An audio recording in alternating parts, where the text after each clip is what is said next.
এটা একটা Jio phone 220 model. এর চার্জ আর পিনের খুব সমস্যা, লাগানো হচ্ছে আর ছেড়ে যাচ্ছে। তো এবারে একটা নতুন একটা বুদ্ধি করে একটা বড় পিন লাগানো হলো, বড় পিন, তাতে করে ফোনটা মনে হচ্ছে না আর পিন ছাড়বে না। কিন্তু অন্য কোনো মিস্ত্রি খুলে বলবে যে এটা পিনটা কে লাগিয়েছে, একটু গালমন্দ হয়তো করবে, কিন্তু ফোনটা তো চলতে হবে, সেই মোতাবেক করা হয়েছে। তারপর আবার মাইক সমস্যা, মাইক যখন পাল্টানো হচ্ছে 2-3টা মাইক পাল্টানো হচ্ছে, ট্র্যাক সমস্যা, মাইকে কোনো কথা যাচ্ছে না।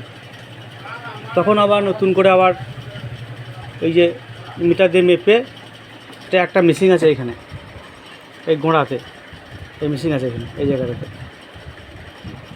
মেশিন আছে, এইখানে আবার মিটার দিয়ে মেপে আবার নতুন করে তার ঝালাই করা হয়েছে।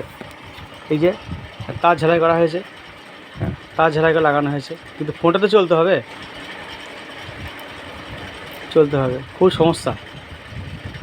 পুরনো ফোন, জিও ফোন, অনেক বয়স, সব ভেতরে সব পচে গিয়েছে। কাস্টমার তো বুঝবে না যে এত সমস্যা।